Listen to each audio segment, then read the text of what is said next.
Hello my fellow YouTubers, how's it going? Hopefully good.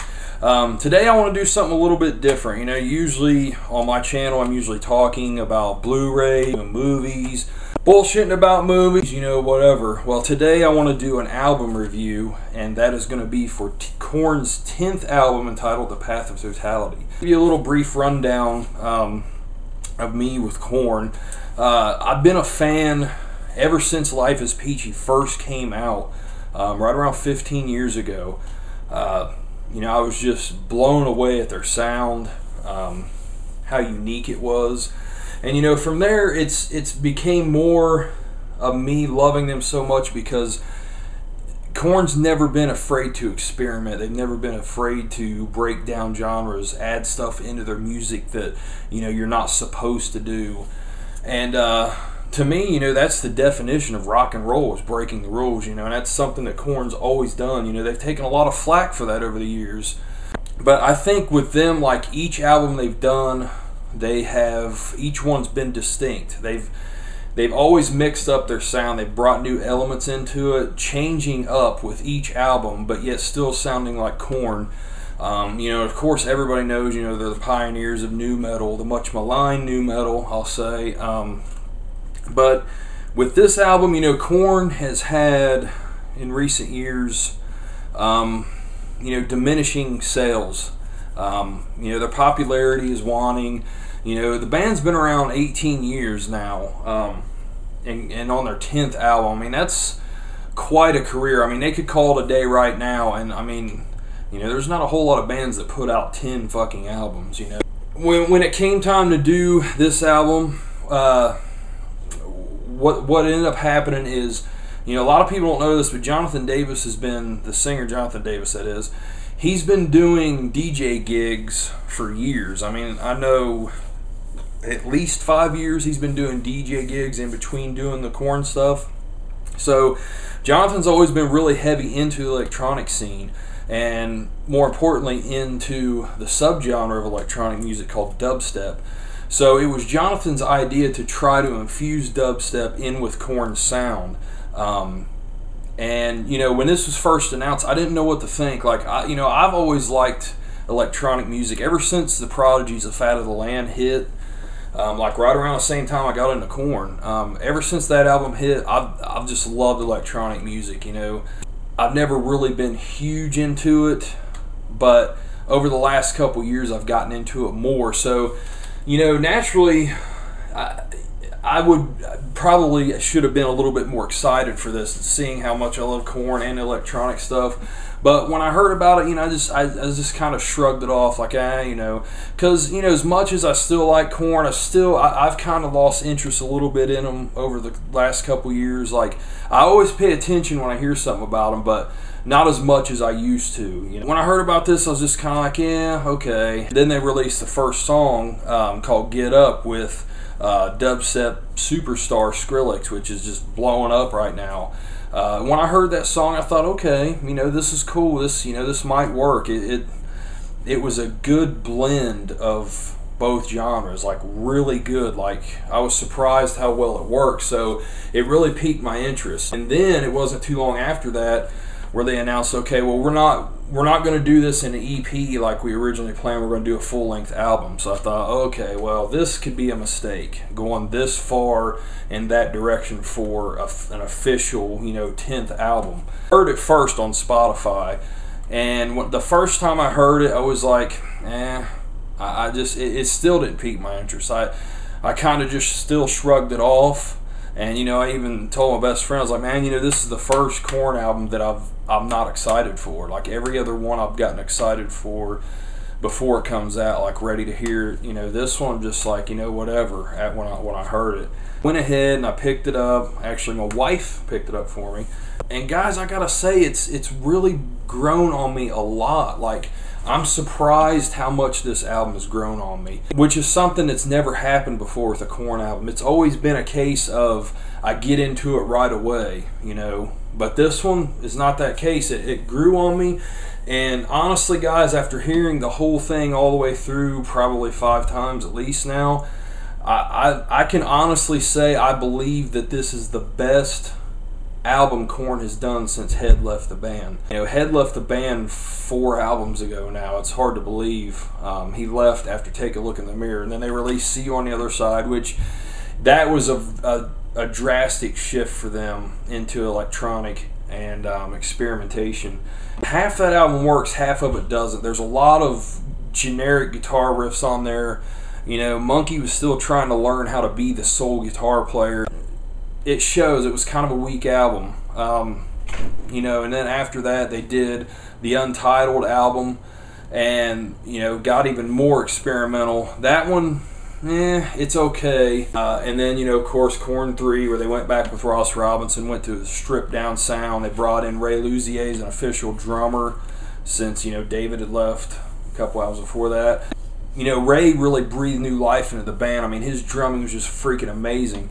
And, you know, I really thought that they may stay in that more organic sound, but, you know, I'm happy to say that I'm really surprised at how this turned out to be. Going from such an organic sound to this sound, I mean, this is definitely, you know, out of, like I said, all of their albums, how they changed, this is definitely the biggest change they have had on any album, and I can safely say that it actually works, and it works well. You know, people that don't know much about Korn,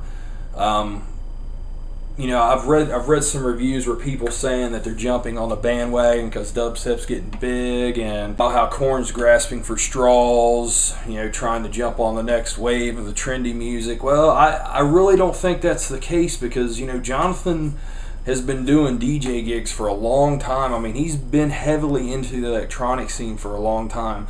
And I mean, if you really want to get technical and look at Korn's albums, you can go all the way back to the very first album, Lies, and hear electronic influences in that. And then it really picked up in Follow the Leader. So Korn doing the electronic thing with their music, it's really not nothing new. Now again, this is a very drastic shift compared to those albums. Like, this is more electronic than it is organic. Like, you hear more of the electronics than the actual, you know, the guitars and the real drums and the bass. You really do, but it still works. There are weak points on here, you know, which I'll get into, but you know, just to let you know who they worked with here. They worked with some of dubstep's biggest artists right now that's really happening. Worked with Skrillex, Excision, dissect, Feed Me, Kill the Noise, 12th Planet, and Downlink. Now, Skrillex and Excision, I'd heard quite a bit of their stuff before I heard any of this. Skrillex is okay. I think his stuff is a little bit too all over the place. Excision, now I really like this guy a lot, because this guy is basically a metalhead that makes electronic music, and you know, he's done stuff before. Like, he did this song called Slade, where he took some Slayer songs and chopped them up and mixed it up and had his own little twist on it that I thought was really cool. So I was really interested in seeing what he did with them on this. Let's start off with the songs here. The first one is Chaos Lives in Everything, with where they worked with Skrillex. A very strong opener to the album. I think it's a great song. It really works. You know, it's just catchy. I could see it being played on the radio. Next up, you got Kill Mercy Within with Noisia. It's an okay song, but it doesn't really live up to, you know, how strong the first track was. But then we go right into My Wall with Excision. Now, this song is probably the most traditional Korn sounding song on the album. It's got just a driving riff. You know, Excision's known for like this really just dirty, nasty bass. You know, the wobble. You know, the wobble's the big thing in dubstep. He has a distinct sound like Skrillex does, and Excision brings that into this song, but also Monkey lays down the extremely heavy riff over top of it. So it's just a really unique sound, very distorted, but yet clear, and just an awesome track, I think. Next up is the latest single, which is with Skrillex and Kill the Noise, and it's called Narcissistic Cannibal. Now, this is a really cool song. I mean, I think this is probably the most catchy song on the album. It just has a wonderful chorus to it. And honestly, guys, I think Jonathan Davis sounds better than he has in many years. He sounds great on this track, especially. Illuminati with Excision and Downlink, that song's okay. It's kind of lacking. It doesn't really ever take off, I don't think. Next up, track 6, "Burn the Obedient" with Noisia. Now this is also one of my favorite tracks. This is one that the first time around, I just kind of like, well, it's all right, but it again, just like the majority of the album, it just grew on me, and now that song's just stuck in my head, and I really like it a lot. I'm gonna keep going through all the songs because there's a lot in here. "Get Up," of course, which I mentioned. That song is, that's catchy. That has a really good riff in it. I think "Sanctuary," "Let's Go," those two are a little weak. "Way Too Far" is cool. That's kind of probably the most mellow song on here. I like that. That guy has a catchy chorus too. Then the end of the regular album, called "Bleeding Out" with "Feed Me." It's a pretty good track too, and Jonathan also busts out the bagpipes in that.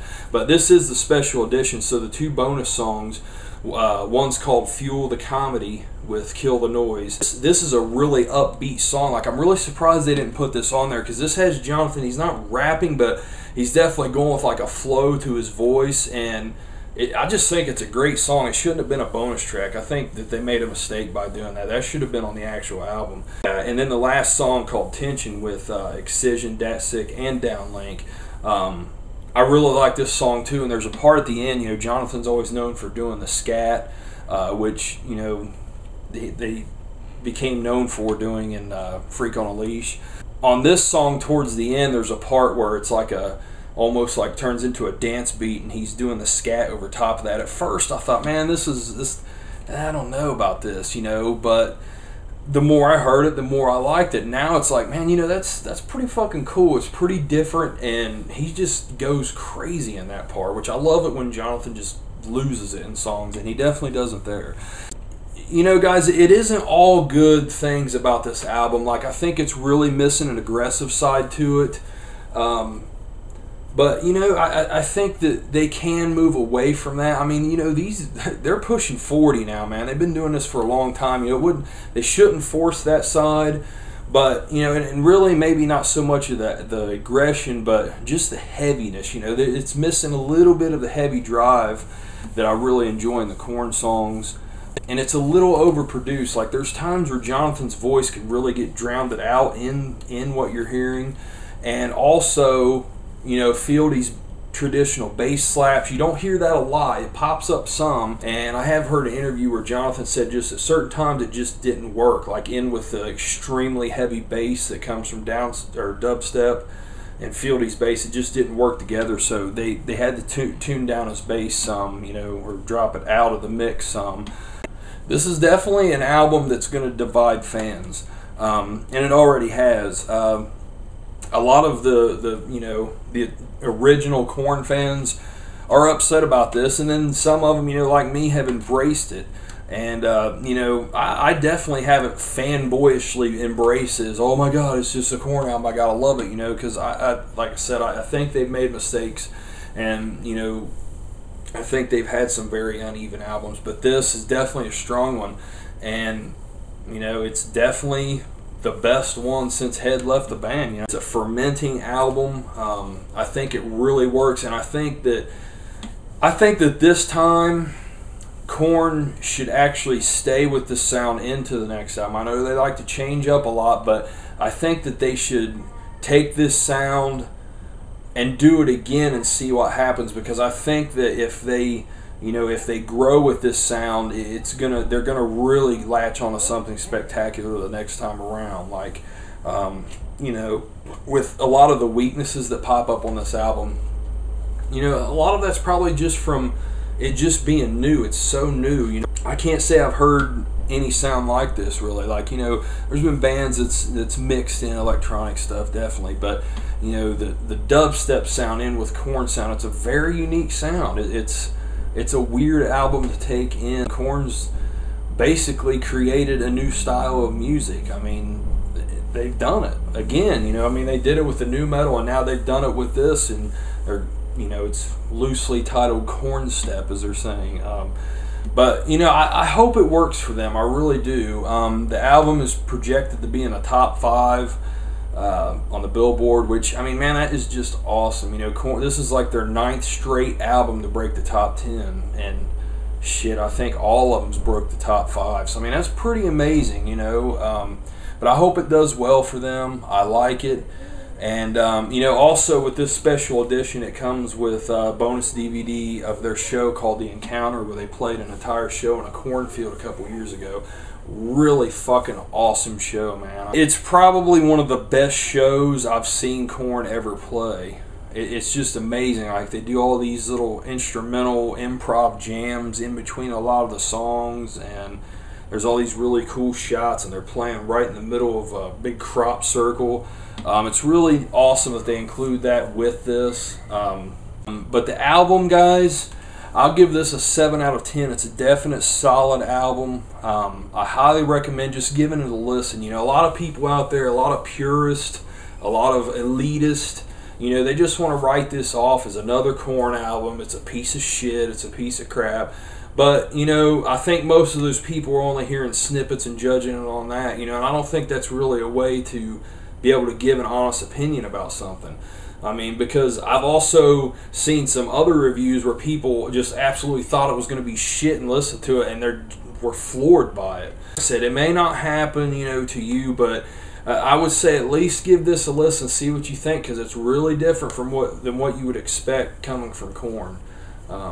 It definitely was for me, no doubt. So, yeah, guys, that's The Path of Totality.